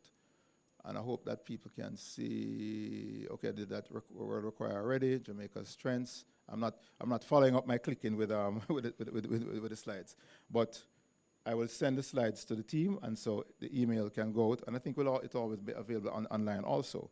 And let me get closer to the end right now. Okay. So the things that we need to do right this second, I'm going to just rattle them quickly, the 6 things that we need to do. Change the culture of learning. And I'm speaking to a teacher training institution.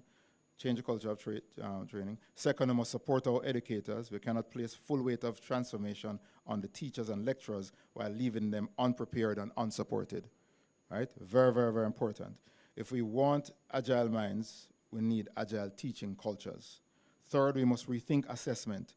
Generative AI has already disrupted traditional assessment methods, so institutions will have to become more creative and more practical around how learning is demonstrated and how mastery is measured. Fourth, we must build pathways for workforce transition. This moment is not only about the youth, it's about the entire society. Workers need reskilling. Fifth, we must build ecosystems, not silos. The future will not be built by one ministry, one school, one university, or one company acting alone. It will require collaboration. And sadly, there are too many times we're trying to do partnerships with people, and there are pushbacks for all manners of red tape reasons. 6, we must keep ethics at the center. Every time we adopt AI, we should ask, is it fair? Is it transparent? Is it safe? Now, as I said, at the end, I'm going to just mention to 3 different groups. So first, to the educators in the room. You are not becoming less important in this age. You are becoming more important. The world now needs people who can do more than repeat information. It needs people who can interpret, challenge, and guide and inspire. So do not reduce your role to content delivery. Your role is formation. You're forming a person. That group that's in front of you, you're guiding them. I was walking on Harbour Street the other day and heard, "Sir, sir." Now, I left the classroom 35 years ago, almost 40 years ago. And when I turned around, I looked at the person, and hey, the human brain is amazing, you know. I don't remember what I ate for breakfast yesterday, but when I saw this guy, I called his last name. And I remembered him. I remembered him from the class. And then and he, you know, started telling me that I hear these things that make you feel good. I mean, you know, sir, thank you very much. You inspired me. I took a direction. Here's what I did because of what you taught me in class. That is 40 plus years ago. It felt very, very good. So the teachers, students may forget many things. They will not forget the teachers who helped them think. Teachers who strengthened them and believed in them and who prepared them not just to pass, but to grow.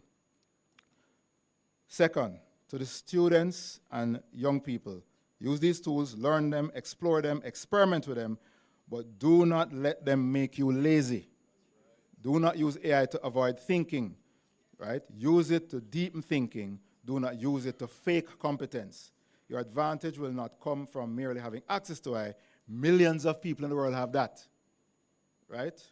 Your advantage will come from becoming the kind of person who can combine curiosity, discipline, creativity, and communication, judgment, and integrity. Third, the leaders and decision makers. This is not the time for timid observation. This is the time for thoughtful action, not reckless action, not trendy action, real action. Support curriculum reform, support teacher development, support workforce upskilling, support ethical frameworks. Delay has a cost. If we move too slowly, our students will outrun our institutions. Our workforce will outrun our training systems. Our private sector will outrun our public policy. We do not want to let that happen. So, let me go right back where I started at the very beginning. In the tools we use, the apps we open, the business we run, the jobs we apply for, decisions we make, and the classrooms we walk into, AI is already there. Our students know it, industry knows it, the workforce knows it. Question is not, disruption is coming. Question is, are we going to allow the disruption to disrupt us, or are we going to make the choice to transform ourselves? Jamaica can lead. I believe in educators. I believe in our institutions. But what will happen if we don't take action, we're going to get left behind, right? So let us guide it with wisdom, anchor it in ethics. Let us connect to the opportunity. Let us direct towards human flourishing. The future will not belong simply to those who use AI, to belong to those who can lead human beings through change. So let us not be passively disrupted. Let us disrupt with purpose, and in doing so, let us build agile minds for a changing world and a stronger, smarter, more future-ready Jamaica. Thank you very much. I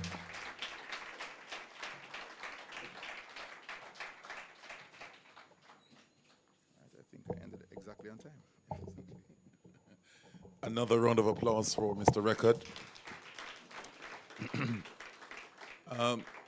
You know, Mr. Record, I did read Alvin Toffler's book.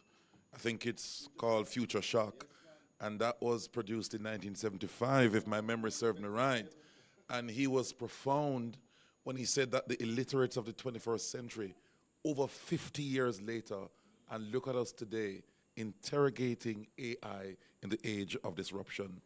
And I think, Mr. Record, you left something profound with us, that AI has become a national imperative.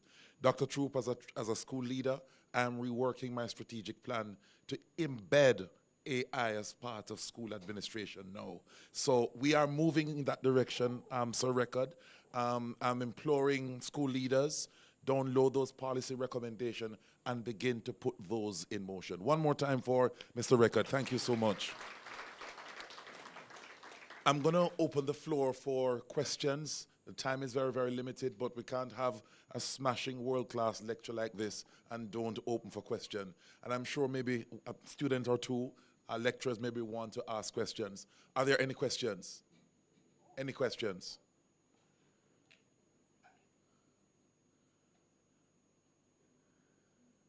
Anybody? Any questions?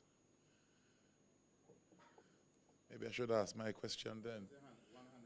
Oh, okay, go right ahead. You can stand, introduce yourself, and then pose your question.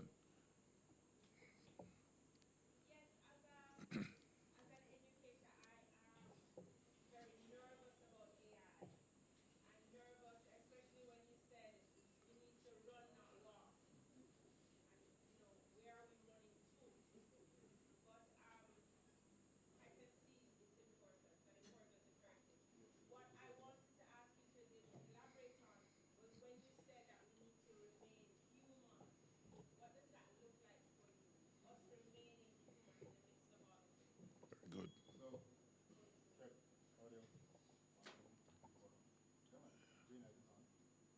Probably to turn Check. Okay, it's now that's on. excellent. It's yes. on now. Okay. Yes.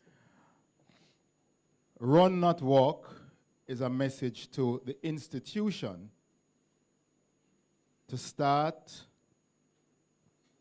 re-looking at curriculum, re-looking at the entire process around educating our teachers. That was the run, not walk. That's the main message right there. Now, for you as an educator, teaching educators, it's around what I would do, look globally to say, okay, what is the number? What is American University doing? What are they doing different? So one of the things that he explained, and he shared a lot of things with us. He literally came for one day, had dinner with him the night before, and then the next morning lecture, and then he was gone. He explained the tug-of-war that happened with the administration of the school around making the change. And understanding the political dance that, all right, this person is not for it. Let me find a group of people that are for it and start working with them. And then let's see the results that start to happen with that small cohort. And then all of a sudden, you know what starts happening? Other people start people on the fence and say, but this thing look like it's working. Because there's more engagement. Because you thought that it was going to be less, but there's actually more. So that is on that part, right? Be more human. The technology is here to support us. Now, it has the capacity and capability to do a lot of the things that we are doing. In one of my leadership processes that I do with my teams, I do something called, one system calls it an elevate and delegate process. What does that mean? Or one person calls it a zone of genius process. I don't know who stole the idea first, but both concepts are the same thing. What do I mean?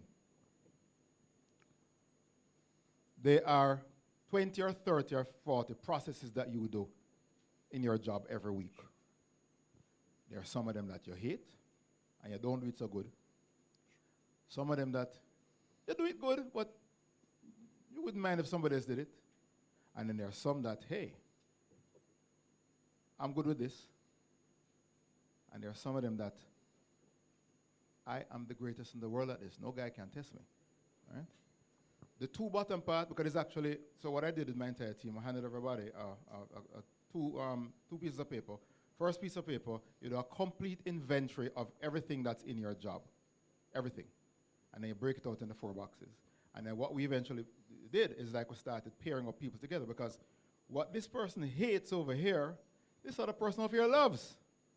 But in the world of AI, we started to match, okay, if you hate this, and we have an AI tool that can do it in microseconds, and you can do the more human stuff, the interaction, the communication, while the technology and tool is doing components, things that you don't like. That's the balance of being more human. The EY organization had an event recently. The theme of the event was the future is human. And those are the things that we're talking about. How you're going to keep that human part. As again, Jamaica, cultural superpower, Jamaica, relationship culture, right? We want to talk to people. So I did some work, a little bit of similar guest speaker, had a talk at an event for the launch of one of the BPOs where they were implementing some AI tools and technology in their organization. What they were really doing is doing this thing called, we're creating a super agent. So the technology is doing the stuff that would normally take long. Because you call places for service, and you say, why is this person taking so long? 6 months later, you call them for something, and all of a sudden, they got the answer in 2 seconds. They use the AI tool to do that hard work, to give them the answer, and they talk to you. So there's a human in the middle. We've heard that concept, right? So that's where that human component what I put in there. All right, more hands start going up now. Yes, sir. Yeah, man, stand. Yes. Just introduce yourself, please, and then pose. Just 1 second. Introduce yourself as the true and proud Myconian you are, and then pose a question.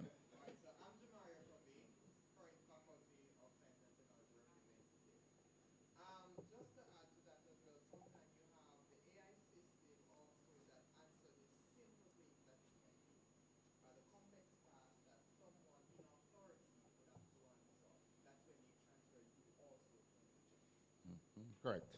Correct. Thank you very much. See, the people here know Excellent things. point. Yeah? Excellent Yes, point. sir. Go ahead.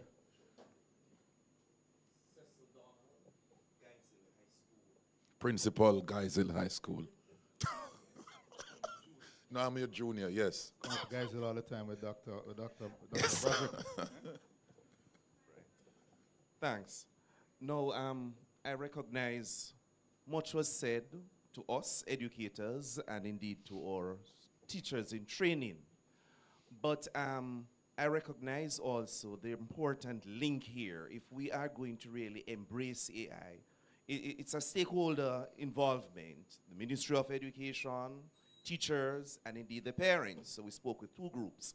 Ministry, schools, we have already embraced it to an extent because we have coding now in school. It's in the primary schools, secondary schools. We had to give a report on that last year to the ministry as to its development in the schools.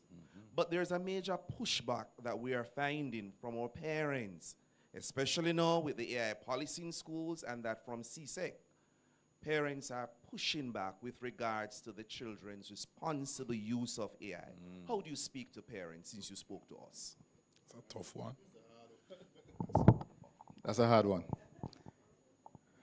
As a parent myself, I have had to sit down with my two children and have discussions about AI. One daughter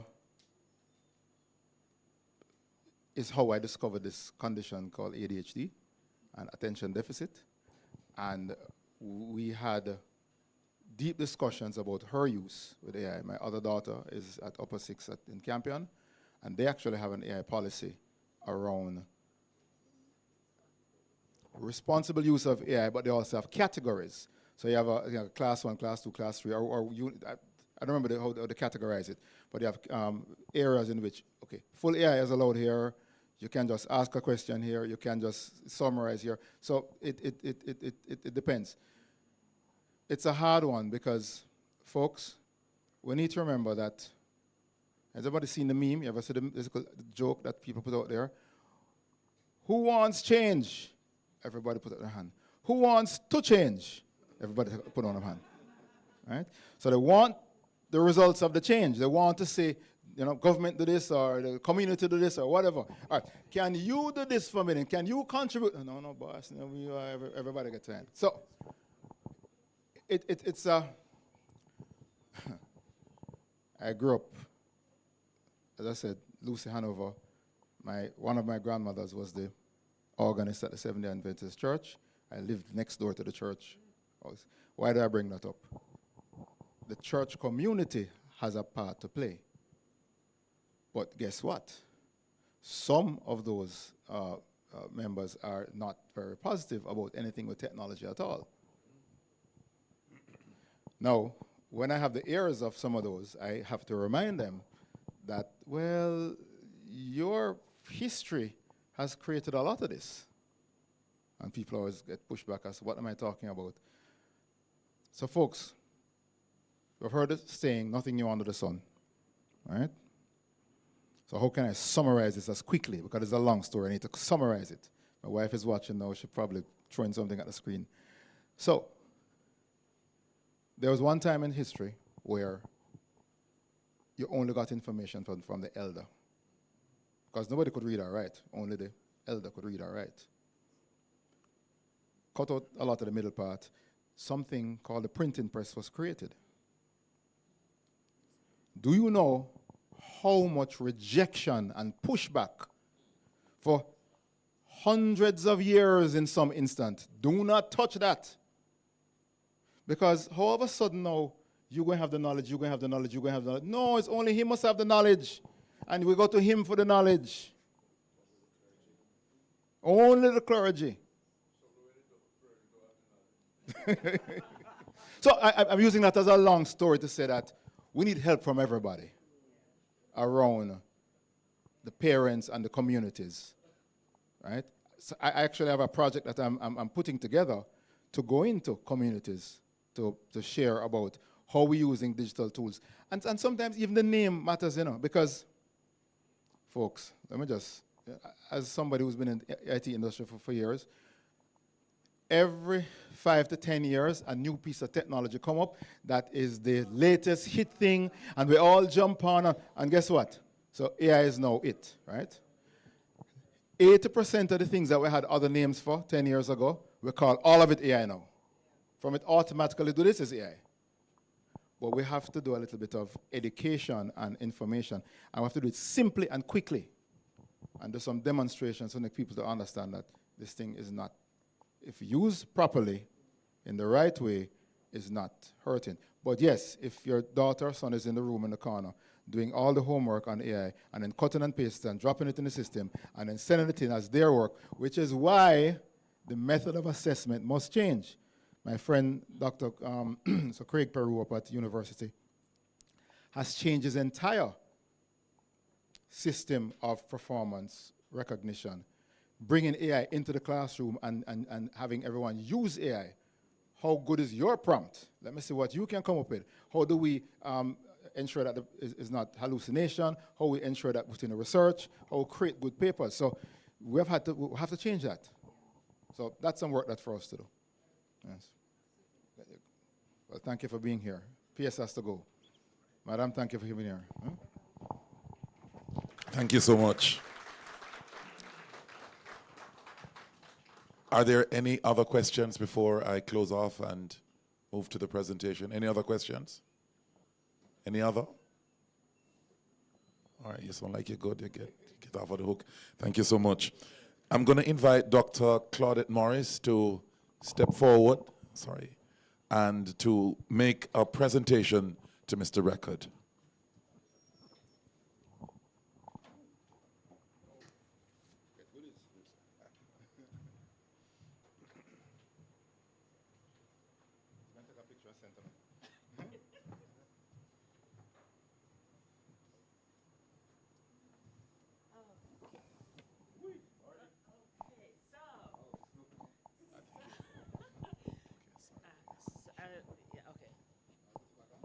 Yeah, let me just do this.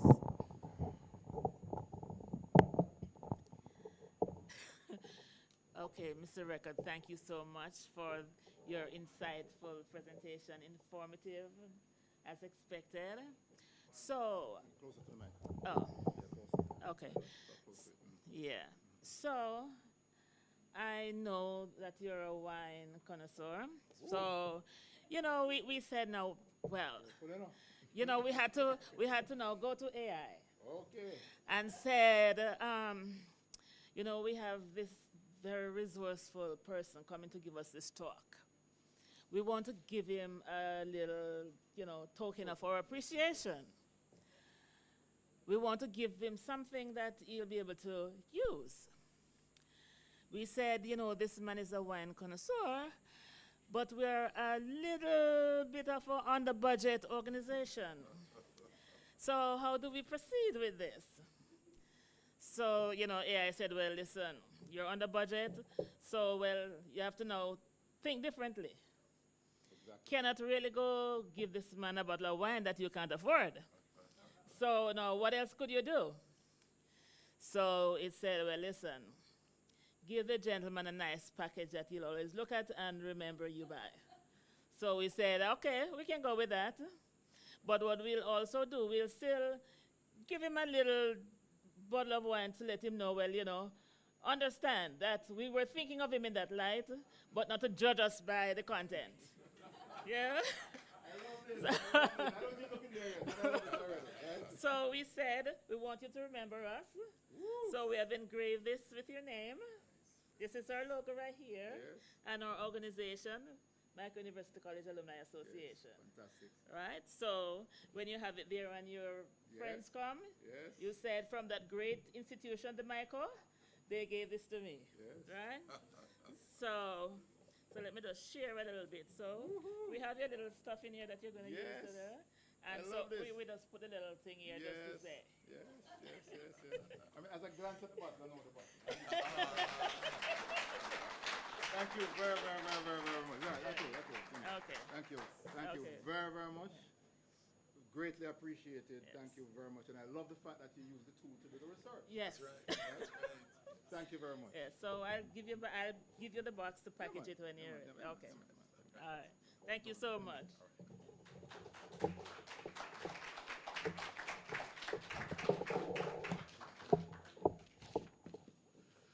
Before I invite Ms. Worrell to do the closing and vote of thanks, I have two public service announcements. So, special invited guests, you're asked to meet in the museum lecture room. I haven't been in that room in ages. Need to go there for reception afterwards. And the IP Summit is going to be held on, well, between May 25 to 27, and registration, Mr. Lawson, is now open. And this is a major conference with the theme Innovation with and for a Purpose, Mr. Record. And they're going to be dealing with some major impact issues: AI, biotechnology, immersive computing. This is serious. Advanced sensors, cloud infrastructure. I think they're right. If you look at your screens, there is a QR code where you can begin your registration process. Mr. Lawson, I think I'm going to be at this conference. I think I have to be at this conference. All right, thank you. I'm inviting Ms. Worrell now to do the acknowledgements.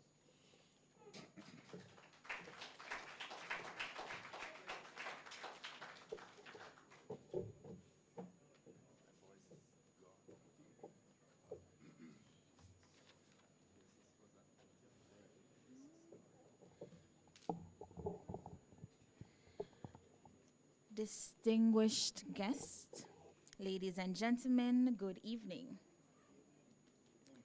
All this talk of wine, are you thirsty? Yes. I think I'm thirsty. I am profoundly honored this evening to extend acknowledgements on behalf of the MOSA community and the wider family of the Jamaica University College, as we culminate what has truly been a distinguished and intellectually enriching staging of the Glen Owen Memorial Lecture. This occasion may be fittingly be described as momentous, as it has been joy being here together in this fashion for those on the virtual domains and here in the physical space. The atmosphere of enthusiasm this evening and collective pride evident here today confirms that this undertaking has once again been executed with excellence. We express our deepest appreciation to the Johnson family for their continued support towards this lecture. Their contribution represents not only a commitment to tradition, but also a meaningful investment in the advancement of educational discourse. We commend the family for preserving and strengthening this legacy. I wish to place on record our sincere thanks to our chairperson, Dr. Darian Henry, whose poise, clarity, and professionalism guided us effortlessly through the proceedings this evening. Your stewardship, sir, ensured that every segment of the program unfolded with precision. We are equally grateful to Reverend Bosworth Mullings, chaplain of the Jamaica University College, for his solemn, uplifting invocation which set the tone for this gathering. Your words today, sir, reminded us of the higher purpose that underpins our efforts in education and service. Special acknowledgement is extended to Dr. Albert Benjamin, Vice Principal of the Jamaica University College, for bringing us greetings this evening. Your reflections, sir, and expressions of goodwill affirm the relevance and urgency of the theme explored in this year's lecture, and your participation strengthened the spirit of collaboration that defines this institution. We take particular pride in recognizing the presence and support of Dr. Casson Troop, Permanent Secretary in the Ministry of Education, Skills, Youth, and Information, whose leadership within the ministry continues to guide national educational development with vision and integrity. Her presence here today is a powerful affirmation of the value of partnerships between the ministry and the Jamaica University College community. To our guest speaker, Mr. Christopher Record, we offer our profound gratitude.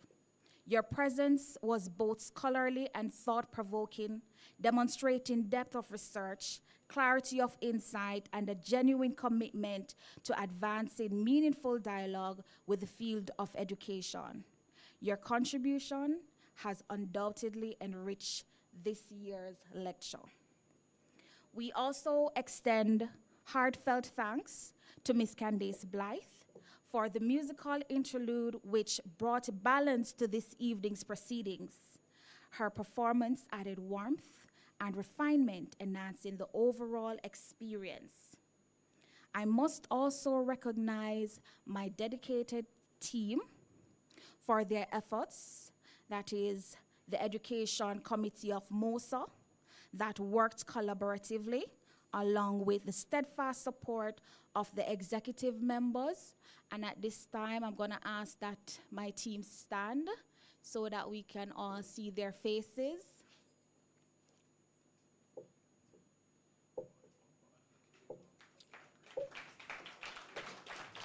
And our president, Dr. Alvin Lawson.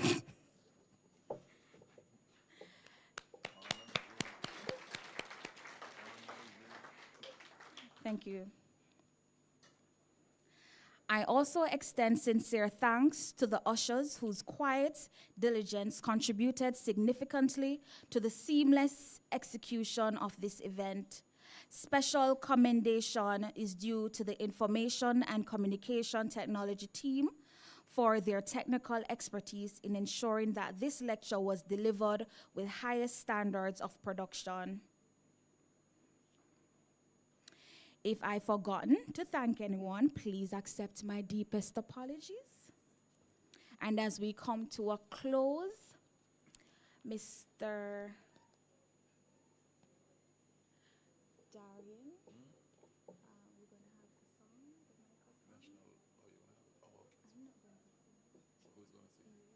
the song, Thank you, everyone.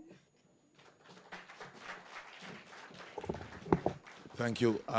Traditionally, after the vote of thanks, that's it, you know. But yeah, I'm going to invite Mr. Alvin Lawson. My voice is totally out. I'm unable to sing that song, and you know I'm a luster at singing that song, but my voice is gone. Come right ahead, Mr. Lawson, to lead us off. Thank you. So we bring the curtains down with the singing of the University College song. Could we stand?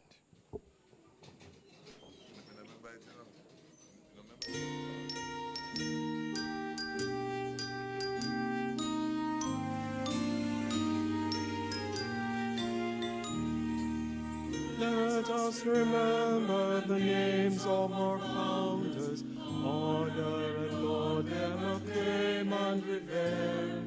Take them for models of action and conduct, guide and inspire us throughout our career. Patience, endurance, unstinted devotion, passion and service for others they're done. Never they yielded to forces opposing, say not their work for the space of an hour. When we go forth from the walls of the Michael, forth to lead others as we have been led, see that we hold to ideals that are lofty, emulate Michael's illustrious head. Onward forever, then children of the Michael, build them a monument shining and great. Give them the witness of noble ambition, labor as they did for God and the state. Opens out with its vital decision, trials, perplexities, trouble, and pain.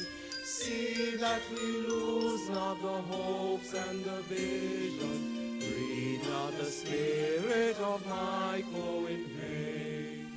When for the future in faraway places, tenderly time to our minds may restored, voices familiar and friendly old faces, Shall we not long for the Michael once more?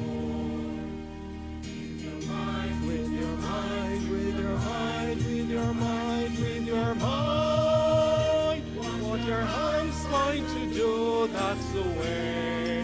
With the will in your work and your play. With your mind, with your mind. Have a good evening, one and all. The invited guests, you are asked at this time to retire to the museum lecture room.